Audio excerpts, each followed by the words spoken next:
Joe. How we doing? Good, man. How are you? Can't complain, man. Can't complain. Awesome. Welcome in. Thank you for coming and doing this. No problem. Thanks for the invite. Of course, of course. I just want to touch on the fact that we are wearing what we're wearing today. Yeah, I thought it was appropriate. It is. It's pretty good. So the trip that never happened. The trip that never happened. Joe and I were supposed to take a trip to Detroit. Joe's first time ever going there, and we were going to go see a Red Wings game. And so I got him a jersey to go to his first Red Wings game, and then the trip did not take place, which is unfortunate. But at least we have the jerseys.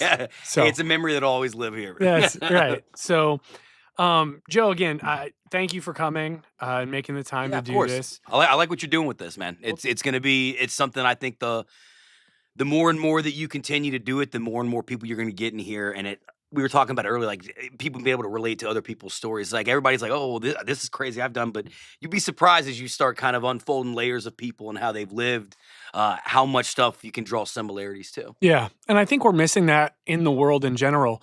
Everyone wants to argue about everything and just be button heads about everything. And I think sometimes if we just took a step back and understood how similar we were, it would be a lot easier. For sure. But that's just me. And, Yeah.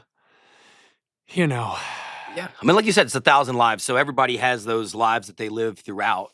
And it's just, the more you live, the more of an opinion you're going to get. But just because you have an opinion doesn't mean it's how someone else should operate or how you make decisions throughout your life. You live with those decisions and you just keep the ball moving. So it is definitely what you're doing is beyond interesting. And I think that it's going to kind of open a lot of people's eyes to kind of what's going on with people, because especially age range, all that kind of stuff, kind of what's going on. And even people that watch this that know us, it's going to be something I think that's cool that they can kind of get to know us a little bit more as well. Yeah, I think that's true.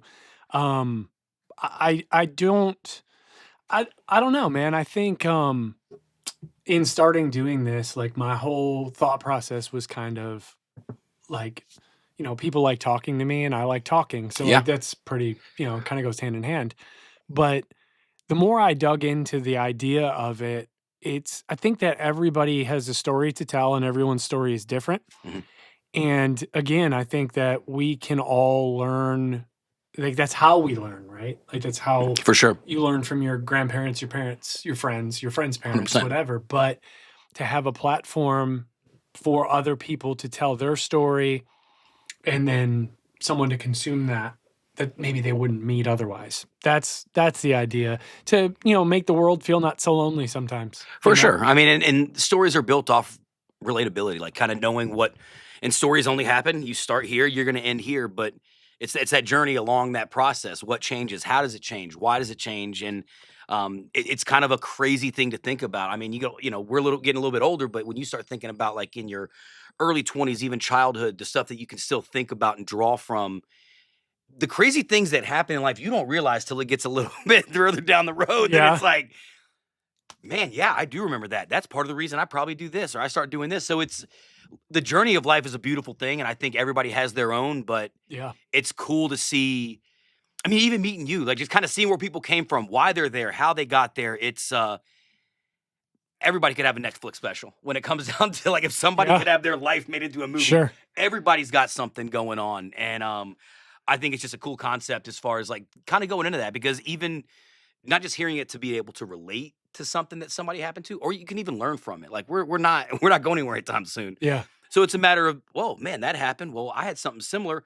Build off of other people's experiences and just kind of go off of that as well, because that can help change your story, build your story, whatever direction you want to take it in. But I mean, I wouldn't say all experiences are great experiences, but good or bad, you're going to learn from them. Sure. Either way. Yeah, I agree. I mean, I think that's how everyone learns anything. It's like you touch the hot stove and it's hot. So like, don't touch it again. Yeah. So you have to experience it once in order to learn. And I think this kind of platform here is maybe you don't have to touch the stove.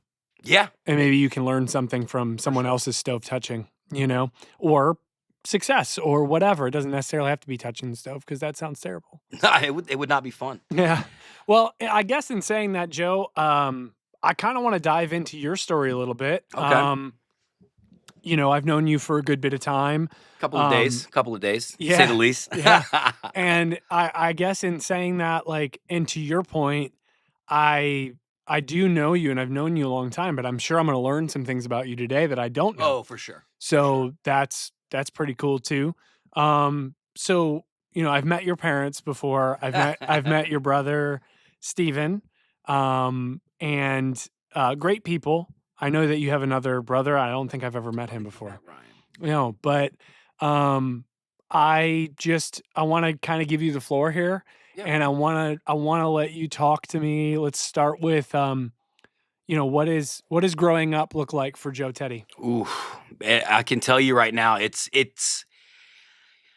there's time like it's like any childhood, everybody. It's hard to kind of describe it on the back end, looking back at it, but it was great. And I came from my dad is from the Bronx. Lost his father at an early age. I never got to meet my grandmother. My mom, similar situation where her original parents had gotten divorced when she was young, kind of split up. But my parents, I mean, you've met them. It's raising 3 boys and my mom and my dad pulling off, it's incredible. But it's one thing that I feel like I lived a childhood where it's like something out of a movie. Yeah. Growing up playing baseball with my brothers, my dad was the coach or at least an assistant, but we were at the ball field most of the time, pool in the backyard, wiffle ball in the backyard. It was just a different kind of I had a different experience. My brothers would probably say otherwise. Thank goodness they're not. They love me now because if not, man, they're big dudes. They could like legitimately they could tear me in half if they like 2 arms, 2 legs. They could take care of Yeah, me. yeah. But it is something crazy like growing up with that kind of environment that my parents brought upon with clearly this is the first time they've ever raised a family. Mhm. But just the sacrifices and seeing stuff, and you don't realize that when they're doing everything. But then as I've gotten older, I look back, I'm like, man, my mom had to leave work at 3 o'clock to come pick me up from middle school because the bus wasn't going to drop me off at the house because we got redistricted. Like Mhm.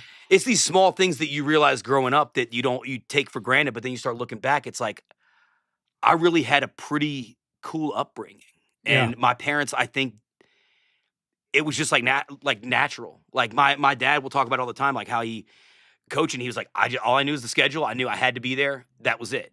Build a batting cage in the backyard. All these different things that he didn't really have to do, but I think it was one of those kind of things he saw, especially when it came to sports, like how competitive we would get, and he would just fire off of it. Hey man, Yeah. let's go do this. Hey, let's go do this. But with at the same time, like they kept us close. Like we go do sleepovers, but my cousin Brad or my buddy Eric, like guys, the people that were close and stuff at that point in time. But it was one of those kind of things. Like I don't really know how they did it because it's just crazy knowing from having an upbringing like my dad, not knowing his dad for a long period of his Right, life, and right. being raised with boys, and then my mom, similar situation, moving to Georgia with my grandfather after her parents split, but how they just figured it out, and then somehow these two meet up, and it's like, I mean, my mom was. I remember my mom telling me like she didn't want to have kids, so she met my dad, and then all of a Mhm. sudden like they have kids, and it's like, hey, what are we gonna do? And it's crazy. They figured it out, but at the same time, they produced a lifestyle. We were those kids that used to play in the woods, hop on the bikes, all that Sure, kind of sure, stuff. sure. Meet the neighborhood kids, run around. It was a different kind of time, but like my parents let us do that. Mhm. So even if it was like, hey, we're going to go do a sleepover, do this, they're like, hey, let's just, why don't you guys stay and just go play out in the woods or do this or do that? It was just such a different kind of environment that, again, I was not nice to my brothers, but it was crazy. Like looking back at it, like if we had the technology we had back then, I could have worn like a GoPro or something, Yeah. like taking kitchen knives and throwing them at trees, and my dad coming in like, hey man, guys, I know me and your mom didn't take him out of his house. Hey, we're missing a lot of steak knives. And then we had a lady move in behind us, and she starts clearing out the woods, and she's like, "Hey, man, whose knives are these?" Found them all. Yeah, but it's childhood wise, like I said, I can talk on my end because it was great. I was the older brother, but my younger brothers probably wouldn't say the same. But this is back like the Blockbuster days, all that kind of stuff. But Yeah. N64. you watch a Life of the '90s commercial, like that was my experience. Um, and I know my parents at times were like, I guess we got to go to Blockbuster. Pat, go ahead and take him. My dad's like, all right, man, we'll go ahead and take him. So when it comes to like my upbringing, it's one of those kind of things that, like I said, I respect it so much now looking back at it Sure. because again, my parents didn't even know the gender of me or my brothers until we were born. So like I know my mom. I think I was supposed to be Lauren Danielle is supposed to be my name. Then I came out, she's like, yeah, that's not gonna work. Whoops.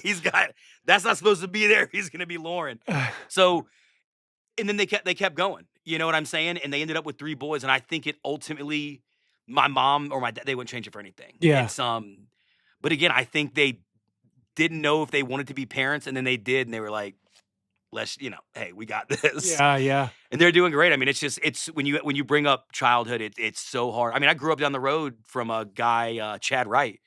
He was a Navy SEAL. He was on Joe Rogan. But same thing. He used to come and play in the woods with us, man. We're like fighting in the woods and stuff with a guy who ended up becoming like a killer. It's probably where you learned it. But hey, you know what? The pop gun wars were crazy. Pop gun wars were crazy. But childhood is a huge thing. But I think my parents allowing us to experience it like that and really kind of just giving us like a open book and be like, hey, there's no map here. Just you do what you want to do. Just don't get hurt and don't do anything crazy. But again, they got us into sports. But bro, when I tell you growing up the woods, you been to my parents' house? No. Oh no. Okay. Well, hey, by the next time I'm on here, he's gonna be to my parents' house. But it's definitely something that seeing that house and seeing how it was laid out. I mean, it's crazy. It's hard to describe until you see it. Like that's like the castle that. Yeah. And it's half the size of this house. But it's what happened there, like the growth of me and my brothers. And I moved out at a very early age too. So yeah, me too. It happens. And the thing is so many people ask me, like, why would you move out? Like your parents are nice. I'm like, I don't know. I was 18. I just was like, I don't know. They don't know what they're talking about. Yeah. But you just move out. But it is, man. It's one of those life things, man. Love the family. Nothing but love for them. But again, it's like we were talking about earlier. Life has its stages, and there's a point where once I moved out, I just thought I was too cool for school, man. I moved out and was like, yeah, I mean, I'll go on birthdays and say hello, but yeah, I wasn't going by the house, and I really had no reason to. Yeah. But I mean, you know this. I call my mom every day. I talk to my brothers all the time. But it's what they did for me growing up it's still one of those kind of crazy things. I hope at some point you can get my dad on here because. Yeah, I would love to. Your dad's awesome. Yeah, Patsy, he's a different kind of dude. But it's again, he would tell you the same thing. Like, how did you manage the kids and doing the baseball and then come? Because like he would literally leave before I saw him, come home in his Empire truck stuff, change his clothes, hop in the truck, take me and 2 of my brothers to baseball practice and just hop fields for 3 hours and then that's it. It's part of the reason I coach. Like seeing my dad do it and being part of his teams. He's teaching everybody what to do. But at the end of the practice, everybody's taking their stuff off or getting their bags together. And you start talking and hearing everybody be like, man, Coach Teddy's cool. Coach Teddy's the guy. Yeah, and it's like knowing that's my dad, it kind of fired me up to get into it like kind of later on in life. Yeah, that's super cool, man. I mean, I've met your parents a couple different times. And the one thing that always stuck out to me about both of them is it's not a secret at all that they're so proud of you guys. Like there is just, I don't know. It's just a weird energy that they give off towards you and your brother. Well, the one brother that I've seen them around as well. They are just so happy to like be your parents. Oh, and yeah. I think that that's so cool. Your dad's an awesome dude. I love when we get to play golf. He's a good time. And your mom is one of the sweetest people. Oh, she's a saint. But I mean, that's growing up. She was tolerating our behavior the whole time. Yeah. Man. So now she gets to chill. Yeah. Yeah. Yeah. Now she gets to take a little bit of a chill pill, just relax for a little bit. Because I mean, she started doing that like hybrid kind of job where she was working from home before that became like a thing. Yeah. Yeah. This is like back in like, late 07, 08. Mm-hmm. But her being around, just tolerating us running around with my cousins and everything, and then losing her mind. And she's like, all right, Dad's home. Just get the heck out of here. Y'all go play baseball or something. Yeah. But she is. But I'm telling you right now, I mean, she wouldn't change it for the world. Like my parents, like I said earlier, man, I know they didn't anticipate it turning out the way it did, having 3 boys. But Yeah. I mean, it's the way that they handle everything and how they managed to turn us into good dudes. you know, we're all gonna live different lives and everything's gonna kind of go in different directions. But the fact that like I can call my brothers at any point in time, my parents, it's a different kind of relationship. You have your ins and outs, but what they unintentionally did a great job being parents. Yeah. Well, I mean, unfortunately, when you're a parent, and I'm not, and I don't intend on being, but Yeah. if I were to become a parent, the baby does not come with an instruction manual. No. So I think that once you become a parent, it's just kind of one of those things where it's like, you know what? I don't have a choice. I got to figure this out. So for, I can speak on at least you and your brother Steve. Like, you guys are great dudes. Very kind people. Your parents are both very kind. I'm sure Ryan's the same. Again, I've Yeah. never met him, but yeah, Ryan, you're okay. yeah. No. But I think that it sounds to me that more so it was about sticking together, being a family, and having each other, and then that kind of solves everything. Yeah. In the long run. For sure. I think that that's important, and I think it's something that is missing a lot of times for other people. I'm very close with my brother. I'm not super close with my parents, but I'm very close with my brother. I talk to my brother all the time.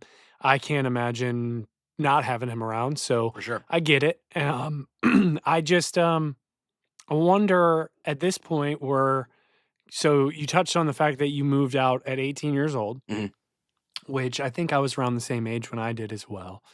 I know that for me, there was a lot of struggle that came with that Oh, because for me, and this is just me, yeah. I never went back and asked my parents for anything. Like, I couldn't do it. I wasn't going to do it. Now, that I'm not saying I never took anything from them because they would offer whatever, 100%. but I never went to them for anything ever again. Yep. So tell me a little bit. 18-year-old Joe Ooh. decides to move out. Talk to me. Again, I kind of thought I was just too cool for school. Yeah. I was getting into a lifestyle that it wasn't productive. Just moving out a little young and really thinking you know what's going on when you don't. And Yeah. my parents being who they are, they weren't going to hold me back from it. And I don't remember I know that at some point they were just like, all right, if that's what you want to do, all right. Yeah.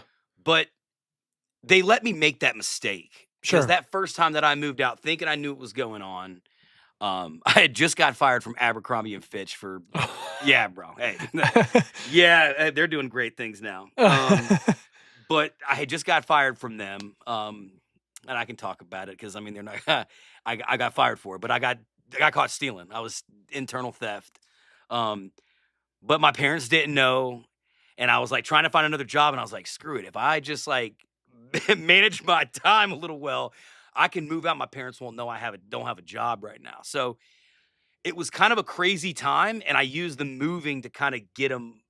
Because again, you've met my mom and my dad. My mom was the one that would be like, "Hey, what's going on?" My dad's like, "He's gonna figure it out. He's gonna be all right." Yeah, Which yeah, yeah. I mean, hey, somehow I'm here. I figured it out, man. Yeah, yeah. But when it comes to that time of my life, I basically made an adult decision without even thinking about anything, dude. Without thinking about anything. But again, I didn't want to go back to my parents because if I asked for anything, it's like I failed. Yeah. Like and again, I don't remember those conversations, but it had been something I'm like, yeah, y'all were right. So that sometimes that struggle and that initial apartment was something I learned so much from because I ended up getting involved in a scenario where we had stuff stolen from our apartment, and I had to move back in with my parents. Mm. And I didn't ask for anything, but I called my mom. Was like, hey. This is kind of what happened. We came home, everything's gone. Oh no! You say everything, Joe. What's still there? I was like, I mean, nothing. Like, everything's gone. Super Nintendo, computers, Guitar Hero. I mean, it was gone. So I moved back in with my parents, and I'll never forget moving back in there. And it was great. Like, I moved back in my parents' basement. Again, you got to come over. You got to see like the layout. It's crazy. But it's a small little basement, and like it's like the old original concrete. But that was my room, and I was only there for a couple months. And then after a while, I was like, I gotta get back out. Yeah. But I'll never forget getting out. And I don't know if even my dad remembers this, but I had moved out with a couple of a guy who I knew from high school, a girl I ended up dating later on, and one of her friends. And we got a 3-bedroom apartment in Kennesaw right behind Texas Roadhouse. And this is like 2009-ish, something like that. And I'll never forget moving in, and I'm like, my mattress was like on the ground. I was like sleeping in the living room because my roommate hadn't put his bed up, so we could. Yeah. Basically, me and this other dude were sharing a third bedroom, so we had our own bathroom. Yeah. And I remember my dad calling me, and I was like, "Hey, what's going on?" Because I called him earlier in the day because I put dishwashing liquid in the dishwasher. Oh Lord. Oh, dude, I thought I broke something. It's like the first apartment that I've ever like signed a lease on, because the other one I was just like on a lease. Which is crazy. I do what I do for a living now, right? Right. But I call him about this bubbles, and I was like, I broke it. He's like, just don't touch anything. You're gonna be fine. Just turn it off, let it sit. Everything's gonna go down. Just clean it up with a towel. I was like, all right, cool. And I think it was either later that night or the next day. He was like, I need you to come by the house. I got something for you. And my dad he still does it. He tinkers. So he'll have something random, or he'll get something from a thrift store, like a shirt or something. So I'm like, whatever it is, I'm gonna go get it. And bro, chicken cutlets, man, 10, just catering 10. And I was like, I didn't even know what was going on. He's like, just take this with you. And I opened up, I was like, Dad, I don't need this. He's like, just don't ask for money. And I was like, all right, or something like that. I just remember him giving it to me. And it like, and there, both of my brothers and my mom still live in there. He's still cooking for all them, but just still was just like, I'm gonna put this whole thing aside and give it to him. Yeah. Like you said, you never asked for anything. I never asked for anything, but I'll never forget him knowing how bad I was struggling. And just, bro. And you didn't even tell him. Didn't even tell him. He just was like, I got some at the house for you. And again, like once you go to my parents' house and see how my dad still has all these knickknacks and everything, it makes sense. But back then I'm like, well, I mean, what's he gonna give me? Like my diploma from graduation, like something I can hang up. I don't know. And then it's literally just chicken cutlets. I remember walking back home, and my roommate's like, dude, what is that? And I remember peeling it back, and he's like, what? No bread, just tearing them in half over the sink. Yeah. But it is something, man. It's I wouldn't have made it without that experience. Yeah. That whole situation and my parents taking me back. Because then I never moved back after that. In 2009, I had a 2-week period once we moved out of Canton. But other than that, I never went back, never asked for nothing. But it's one of those kind of things I felt like, and I don't remember the conversations, but whatever they told me when I was there after the situation happened at the other apartment where he got robbed. Yeah. They said something, and something changed where it was just like, all right, man, like I got to figure this the hell out. Yeah. And I, still did. Yeah. Because again, it's living. You don't. The only issue you can have in life and go backwards is if you make a mistake and make the same mistake again. Sure. But making the mistakes, it's like, hey, now I know. Or like we were saying earlier with the story. You do something and someone else brings up, hey, man, this is what I'm going through or something. You're like, dude, look, not to tell you what to do, but I had something similar. This is what happened in my situation. Take it or leave it, but living off of that and explaining those times, because it is, man, moving out on your own it's crazy. When you do it at a young age, you just think you know so much about how the world works. And it's just, it's crazy. Yeah. It's you learn real quick that you really don't know anything. Yeah. Like that's the truth. It is, I think nowadays it seems that kids stay home a lot longer. I wish I did. I kind of wish I did too, but also I'm glad I didn't. I don't know. I have mixed feelings for sure. But I just think that I think parents are different now too. Oh, 100%. 100%. Yeah. When I was a kid, it was kind of you got to work, you got to do this, you got to do that. And then like once you're 18, like I'm not paying for anything for you anymore. So like figure it out, Now I think kids have, and I don't want to say more support, but more support. It's like parents understand, I think, a little bit better the scope of the world itself and like the opportunities that are out there. And so when some kid says like, oh, I want to be a streamer, like that's a thing. Yeah. There's a lot that college can teach you, but there's also a lot that it doesn't. And I Yeah, think that everyone's kind of getting hip to that at this point. for So, sure. so the expectation of a kid is very different than it was when we were coming up, which some of which is good and some of which is bad. I mean, I guess it just depends on how you take it. Yeah. Um, but in saying that, so you've got your '09, which is crazy if you really break it down. We're at almost 20 years you've been on your own, Yeah. and It's crazy, man. just makes us old. But talk to me a little bit about what it was like struggling through and like what were you doing at that time? How did we maintain? Like what was going on? It's kind of it's tough to describe. I mean, just living. I mean, I was dating a young lady at the time. We had gotten our own spot just after that. There was like a falling out at our old apartment. Just me being a jerk and other roommates being a jerk, and it's a good thing because I learned at that point in time when if you have roommates, just if it becomes a huge problem, then just don't do it. Yeah. And I did learn that kind of early on, but after that, I mean, honestly, I started working at Chili's, and I was there for a while. Me and my ex at the time, um, just figuring it out, man. Like her parents weren't, her mom wasn't getting her any money. My parents weren't doing anything. Now we'd always go and have dinners and stuff or Sure. stuff like that. But Yeah. when it came down to everything else, man, it's like figure it out, man. Like that was it. Like we didn't have any big TVs, nothing crazy. Um, it was never a situation where it was like we were going hungry or like begging and scratching because the service industry, man.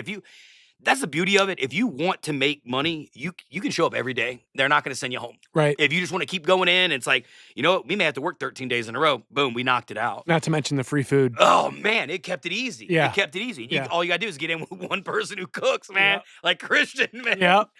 As soon as I saw that Saran wrap at Texas Roadhouse, I'd be like, oh, bro, I'm eating good for like 3 days. Yep. But it was a very good learning experience for myself because it was the first time because she was the first person. I'd lived on my own, but it was me and her. So if like it was messy, she knew it was me. Like for sure, she'd come home and be like, "Hey, the dishes are in the sink." I'm like, "I know." Yeah, they're mine. So it kind of got me a little bit more of like, get a little bit better about cleaning up after yourself, that kind of stuff. Which is good for a while, and then I think that was about a couple of years, and then I think 2010 I moved in with a couple of my buddies you've met. Yeah. And then my girlfriend at the time, we got an apartment. It was a 3-bedroom. Me and her, and then my 2 buddies over here. And I mean, when I tell you it was a wild time, it's a wild time. But at that point in time, had just started doing property management. I was a groundskeeper. And, bro, I was a groundskeeper in near Alpharetta, like right where 400 hits 75. Okay. But like my 2 friends at the time, I went to like middle school, high school with. One of the guys I went to elementary school with. But having those guys as my roommates during that time, like I'm not even on the same time scale. Like they're bartending and serving. I'm coming early, like home early.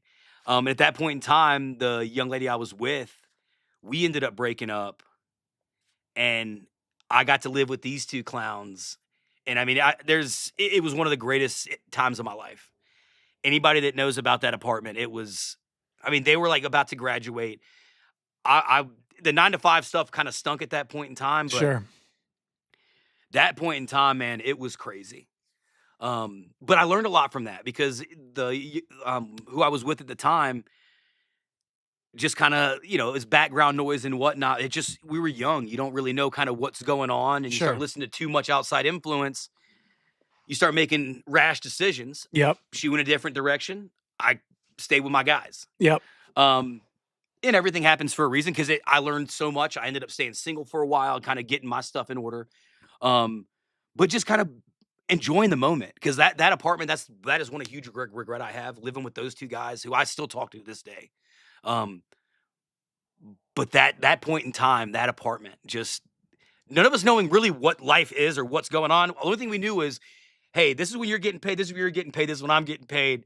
This money's got to be here for rent. Don't break any windows. Make sure the blinds aren't broken. Try and smoke outside. But it was just an experience that I think after that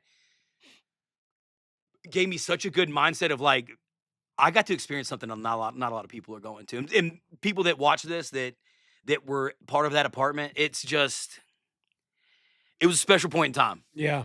But having something like that, again, I knew once I moved out of there, I knew I wasn't going home. It Yeah. was almost like I was on vacation. I'm like, I'm not that having fun yet. Yeah.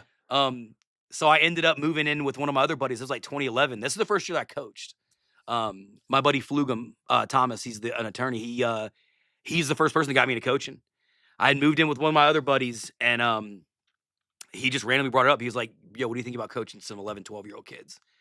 And I was like, where at? And he's like, Adams Park, which is like, right near Kennesaw. He's not far. I'm not far. I'm like, dude, let's, why not? Like, Yeah. you're about to finish school. I was getting back into school, but I just started working at Texas Roadhouse. And I was like, man, I can literally just go there. It's like, it's a kind of a middle point, kind of. Yeah. So we started doing that, and it changed everything, man. Because I stopped getting involved at Texas Roadhouse. I was at that point where I was at that apartment community, man, bro. I was sleeping in my car. Like, I'm 21 years old. I got no clue what's going on. I get there, clean the office, blow a few of the breezeways out, man. Put that thing. You saw the Jeep. Yeah. Dude. Yeah. Blow up the mattress in the back. Go sleep at the BP or the Marshalls right down the road for like an hour and a half. But then when Greg gave me that opportunity at Roadhouse, it just changed. I don't know. I knew it wasn't going to change my life, but it changed how, like, getting to meet more people and being in an environment where, like, I don't know, I felt wanted. Like, I went in there, like, every day. I wouldn't say every day, maybe, like, 3 days a week.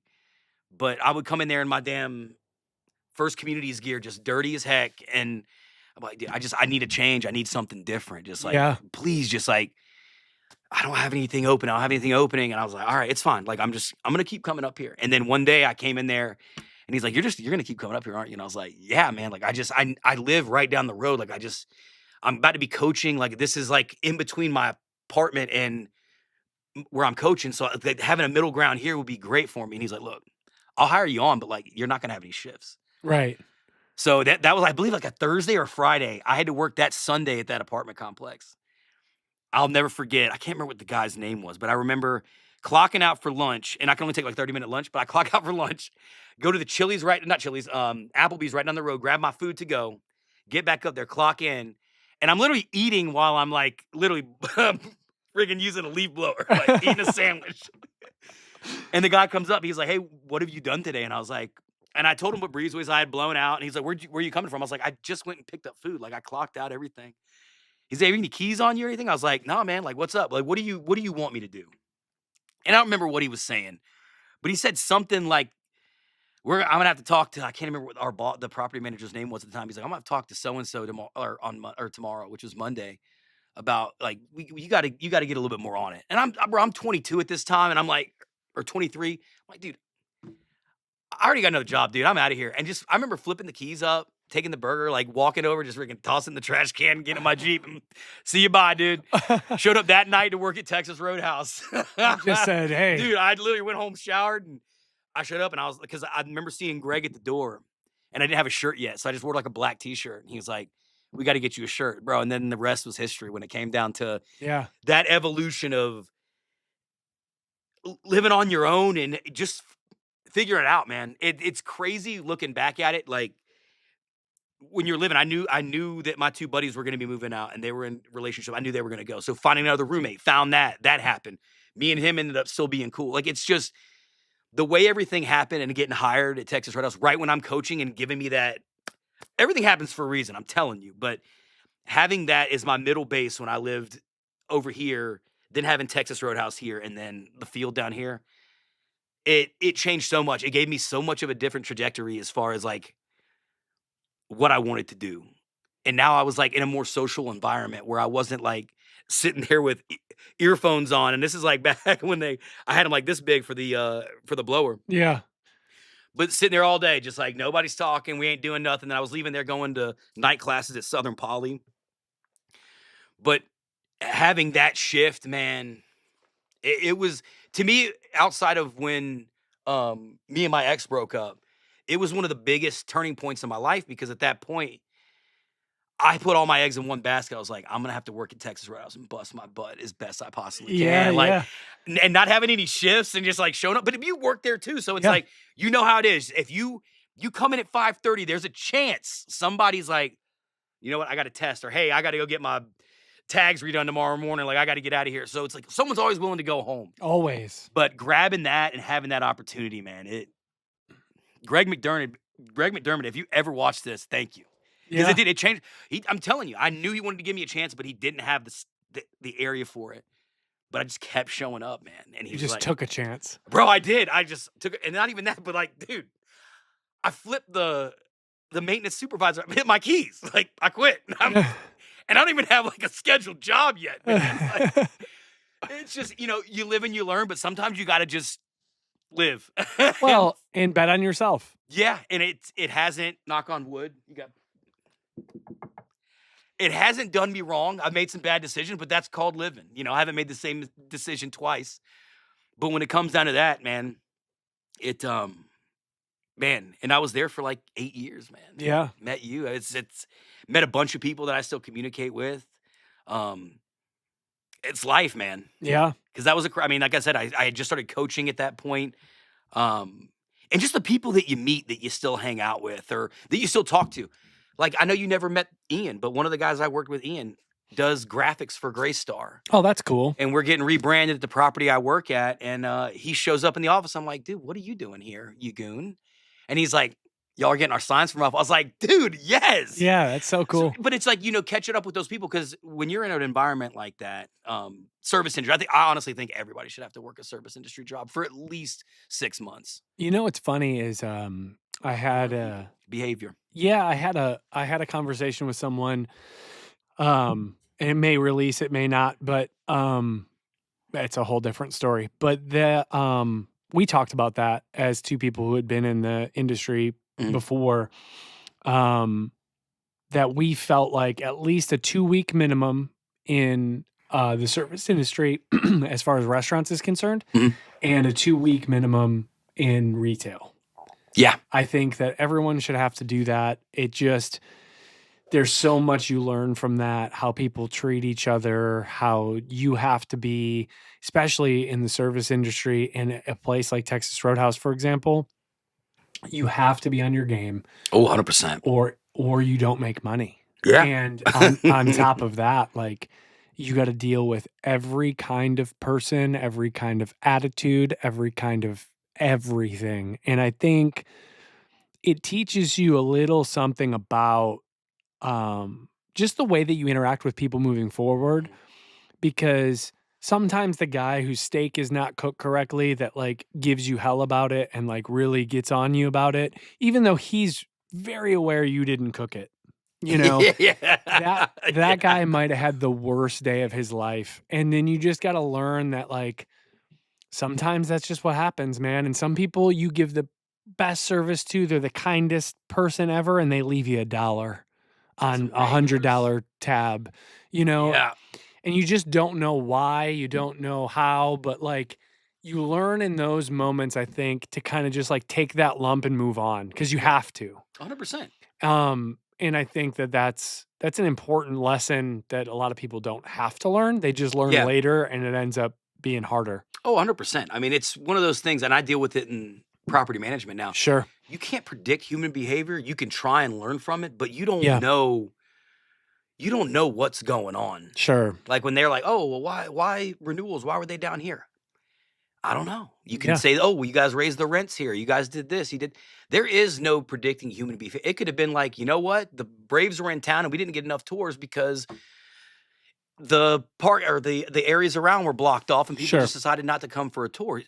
When it comes down to that kind of stuff, you can always evaluate it, but like you were saying with the steak, you don't know what kind of day they've had, what kind of temperament they have. You know what? I'm not today, or this isn't convenient. Just not today. You can't. Human behavior is impossible to predict. Yeah. You know what I'm saying? It's crazy because we're one of the most like predictable animals because we're creatures of habit. Sure. But at the same time, the level of consistency is just not going to be there. And evaluating people on, well, this is what happened here or that's what happened there. It's hard to gauge that because, like you said, you don't know if that guy just had a rough day at work or his kids are fighting underneath the table or throwing stuff or who knows. And you got to face that. Yeah. You know what? It's interesting too, like the correlation between doing this. Wow, this just kind of hit. This just kind of hit me. Your ears are bleeding. Yeah, yeah, dude. So like doing this, serving at a restaurant, and actually that one in specific, Texas Roadhouse, as well as being a musician for the time that I was a musician, all kind of go hand in hand. And it's gonna sound weird, but like it all just clicked for me. Fire it off. So I never wanted to work in a restaurant ever. Never wanted to do it. Yeah. And the only reason I did it was because I could, to your point, like pick up shifts anytime. Yeah. And leave the state for a month at a time and come back and pick up shifts again, and it didn't matter. Yeah. But also like everybody told me when I was looking for work and like doing all these things, like you should be a server, you'd be a great server, like you have the personality for it. We're solid, dude. Yeah, well, thanks. Yeah, I made some money, but and you ran food. Yeah, who'd have thought? But you know, everyone always told me you'd be killer at this. You love people. People like talking to you, and like you have a good personality. You'd kill it as a server. That's really it. And then being able to stand in front of people and like be vulnerable to them of like, what do you want? You know, like you have to like sort of be nice. Especially when you're getting busy, it's like, dude, I don't even know. You know? And so like, but I was used to being on stage in front of a bunch of people and having to do the similar thing. So like you take that to that, and then that to this, and it all kind of makes sense to why like I keep getting drawn to those things. Because even in the very small amount of people that I told that I was going to start doing this, I always heard the same thing I heard about being a server, and it was just like, oh yeah, that's for you. Yeah. You know, and I was like, okay. Yeah. You know, like I guess so. And so I've heard that my whole life, you know, like people like to talk to me, they're drawn to being around me, and like that I have the personality to talk to a shoe, like literally. So I'm like, okay, this seems fine. Yeah. So it's weird that I just drew that similarity to all three of those big parts of my life, because you know, restaurants, music, now this being my next 1,000 life, like this is what I want to be focused on. It's just interesting to see how they all kind of work together. It does, but I can tell you what it is, and this comes back from when we lived together. Because I mean, I can't recite any of the conversations we had, but when we were living in Canton, you listen, like you intentionally listen, like a conversation or something. Because we'd hit Ingles, you'd be like, hey man. You said you needed like, you know, like granola bars or something. I'm like, dude, I said that 2 days ago. And but it's your ability to listen and take everything in. Yeah. There's always kitty litter with you. It was kitty litter. You remember when when I had it underneath the cart and the guy came running out, I was like, dude, I was like, bro, look, I got the money. He was like, all right, it's cool, man. It's Ingles, bro. We're not going to come get you. Yeah. But no, I mean, that is a gift I think you have when it comes to listening, but you'll ask questions, because we're doing this now, but I guarantee you, even once it's recorded, you're still going to bring up something next time we hang out. You're just gonna be like, hey man, you remember we were talking about this? I'm like, kinda, but you're going to remember it thoroughly because you listen on a different kind of level. So I guess it could be a gift and a curse at times. It definitely is. It definitely is. I have so many random things in my brain, dude. And it's so funny. I have friends they give me a hard time for this, what you're talking about right now, because they either want to forget the details on purpose, or like whatever, you know, to like kind of, I don't want to talk about that again. Yeah. And I'm like, no, that's not how that happened. Yeah. And they're like, bro, like, stop, you know? And I'm like, oh, that's just what happened. You know? Wink, wink. I gotta remember. Yeah. My bad. Like, I thought we were being honest here, you know? But I do have that ability. Like, I remember so many weird, just like, I guess, details, you know, because people confide in you, and you're when someone's like, hey, but seriously, because I remember when we were in Canton and had to switch apartments, and you being like, look, man, it's gonna be all right, we got this, it's fine. And then I start going through everything, because you know my transition with actually getting into property management at that time, and you just be like, dude, it's gonna be all right. And then a couple days later, I can't remember exactly how our conversation started, but it was right when we went to B120.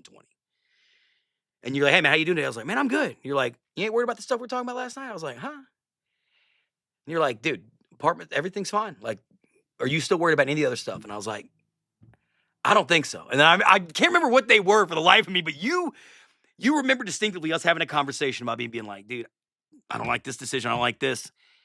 And then you talking through that stuff, and you remembered it more than I did. It's just, it's something different. Like Yeah. you were a great roommate. Bouncing stuff off of somebody who I hadn't known for that long, you're going off what you see, exactly what I'm telling you. Yeah. That, and not even that, but that's one thing I appreciate about you so much is you shoot it straight, dude. Yeah. That is one thing you will do. It's kind of one thing I've kind of lived off of. You may not like it or love it or hate it, but this is the way that it is. Okay, I'm not telling you anything you want to hear or don't want to hear. Yeah. But if you're gonna ask me, this is what I see. Yeah. I just I don't know, man. I don't see another way to do it. You know, I don't like a lot of fluff, and I don't like a lot of what's the word? Like minutia, the Yeah. in between Shenanigans. Like, yeah, I don't need any of that. Like, it's different in sitting in this setting and like I'm asking you about your life. Like, I want the middle. You know, I want to know. Yeah. But like when it comes to something simple or a fact, it's either a fact or it's not. You know, I don't need I don't need the explanation in between. Like it is what it is, or it's not that The thing. well ... Yeah, I just, you know, I don't know. It's just always how I've been. I think I get it from my dad, but to be honest with you, I don't really know. I just can't. I don't know. I don't like the bullshit, dude. I just don't. Yeah. And I don't know. For the most part in my journey of life, like it's been well received. That I'm that way. Sometimes it takes people a minute to get used to, but like I genuinely just don't fluff, man. I can't do it. I hear you. I know. It makes me itchy. Like I can't. It's like something's on you. Yeah, I want to touch on something we talked about a little bit too, just for the folks that don't know us. Yeah. So at a big turning point in my life is where we get to talking about Canton and us being roommates and all of that. Yeah. So, you know, I had in part of my 1,000 Lives journey, and it's something I've talked about on here prior, but, you know, I was a musician for a long time. It was my entire identity and what I thought I would do for the rest of my life. Obviously that didn't happen. And I had like a little bit of a full blown like freak out in that time. Yeah. Moved out of a situation I was in and there was nothing wrong with it. I just couldn't stay, you know, I was with my bandmates and stuff and I couldn't stay around that all the time. They're great guys. There's nothing, I don't have anything bad to say about the situation. I just couldn't keep being there knowing I wasn't that person anymore. 100%. So I kind of just like, and I remember my car blew up. I had a Ford Focus. It was a stick shift. I had just bought it and my car blew up and it was like the straw that broke the camel's back for me. It was like the last piece of stress that I needed. And that happened. And I just kind of threw my hands up and I started to think and I was like, what do? I have to do something. I have to change. I have to go somewhere. I have to get out of here. What do I do? And I remembered you said that you were going into property management. So I picked up the phone and I called you. I said, Joe, I need a place to live. And you were like, huh? And I was like, I need a place to live and just I'll get to details later, but can you help me get an apartment? I don't have great credit. This is where I'm working. Like, help. And you were like, all right. So we talked about it a little bit back and forth. And at that time, you were going through a little bit of a transition as well. Yeah. And so, that makes me, yeah, it's a lot, man. It was a lot that happened in that small period of time. But yeah. It was. And so you were taking a new opportunity with one of your, I'll call her a mentor because she's helped you a lot in your journey and what you're doing now. And I hope she's doing well. Is she doing well? She's doing good. She's doing good. Good. She's I believe she's in remission right now. But I mean, I can use her name. I mean, Jen. I mean, it's nobody knows who anybody who watches this that knows me knows who she is. But outside of that, I mean, But she is. She changed. I mean, I said something about Greg changing my life, but I know Jen's a whole different thing. You talk about changing my life, man. Yeah. And we can dive deep. I'm just trying to set the table for you. I'm going to give it back to you. I promise.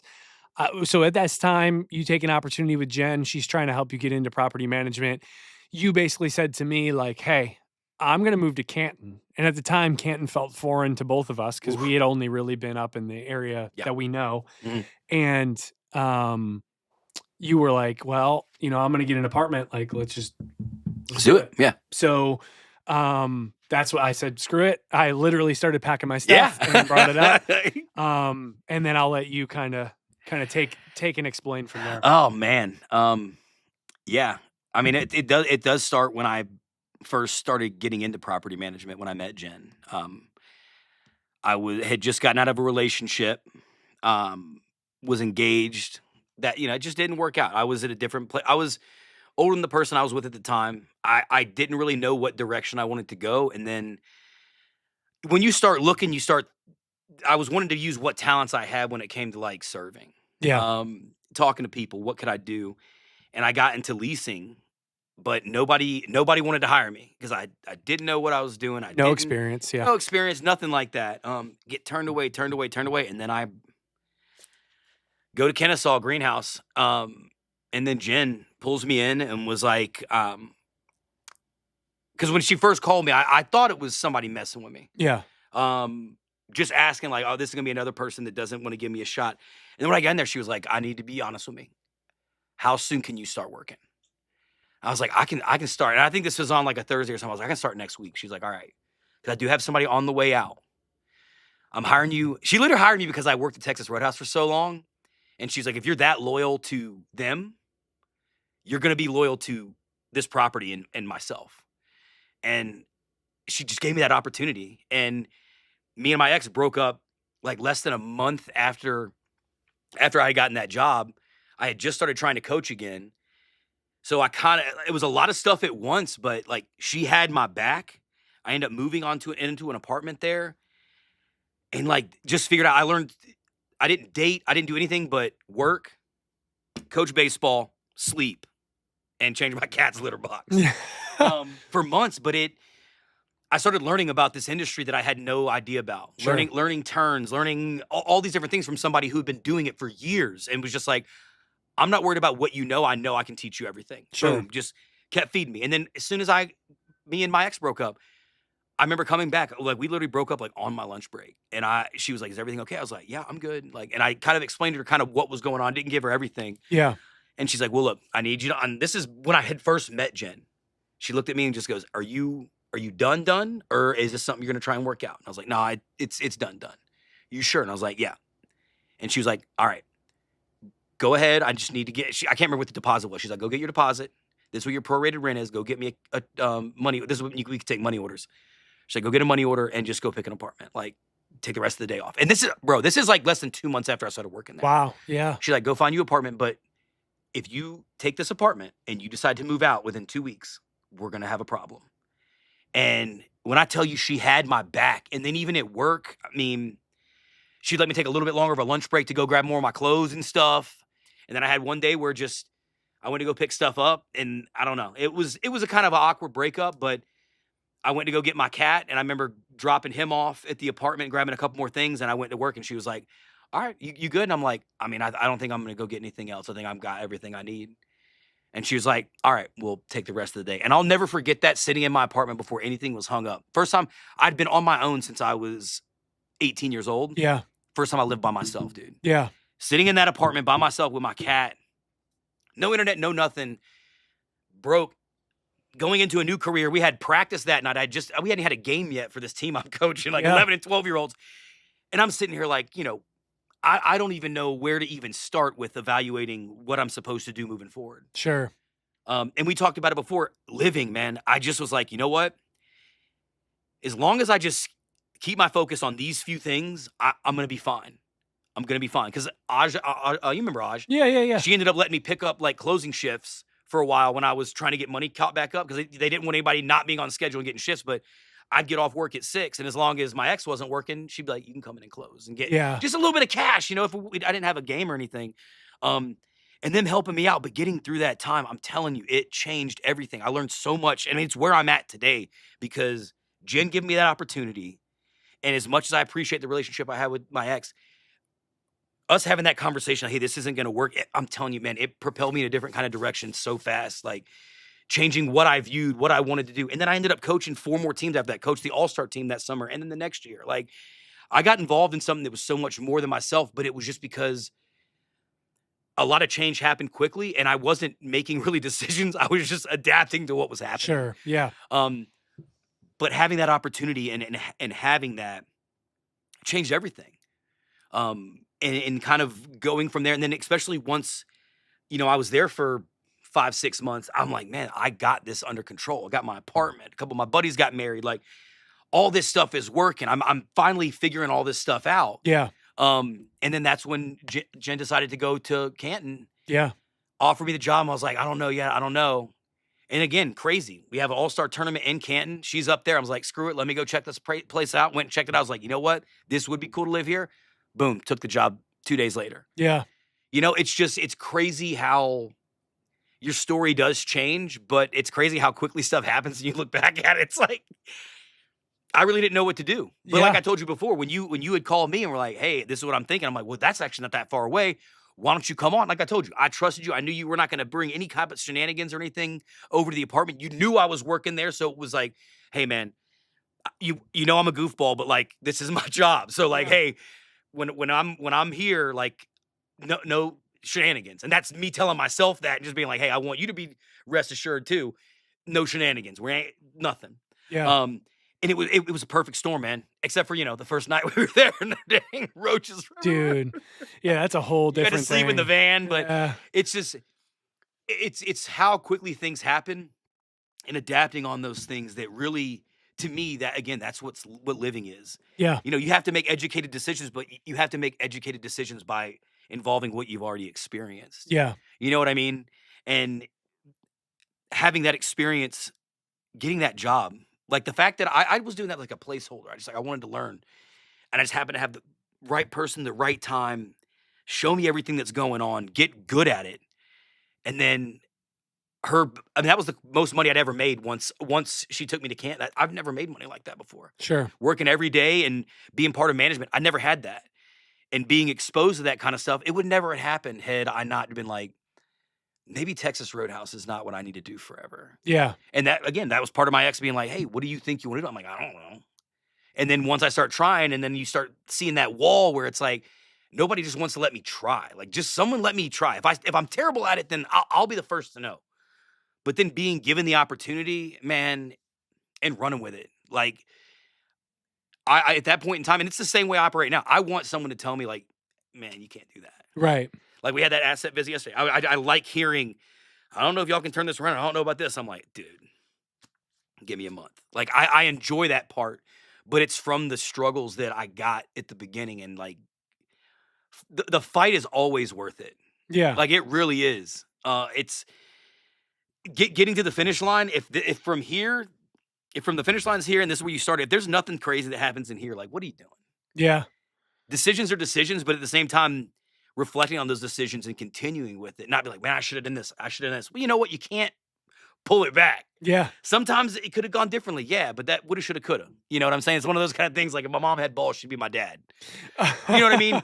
But you can't harp on that because some of those times, I mean, when we were in Canton, there was times it was tough, like having to switch apartments and all those different things. But it's part of adjusting. Yeah. And I think it makes you more of a adaptable human when you can not panic. That's one thing that I respect out of you when we had that apartment in Canton. And you were like, look, man, I'm not trying to be mad or anything, but like we just have to figure this out. Because I know I was panicking, bro. I'm starting work in 2 days and I'm like, we got roaches in the first apartment that we got. Yeah, bad. And I work here.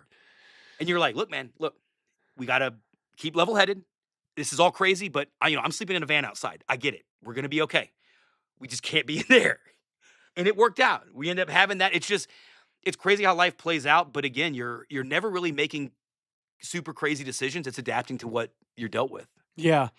Yeah, I think it's interesting too because that whole thing, man.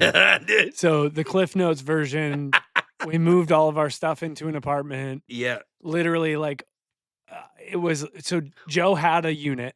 Yeah. And I brought my stuff so he could move because he had a single bedroom.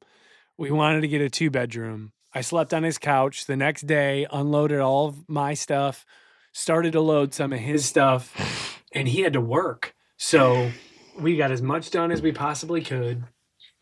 And it went on through the night, get into the apartment, like last load is going into the apartment, turn the lights on, and the floor is like moving. Oh, and so, I feel like something's on me, man. And it wasn't even like a couple bugs. It was a No, they were lot everywhere. of bugs. And so it was one of those, oh no. So then we moved into another apartment. And when I say we, I mean me, because poor Joe had to go to work. And so I moved all of our stuff to the next apartment Yeah. as best I could the next day. And then we stayed at that apartment, and it was great. I loved that apartment. B120. Yeah, Solid. the view was great. The window was awesome. The sun came in a certain way. It was beautiful.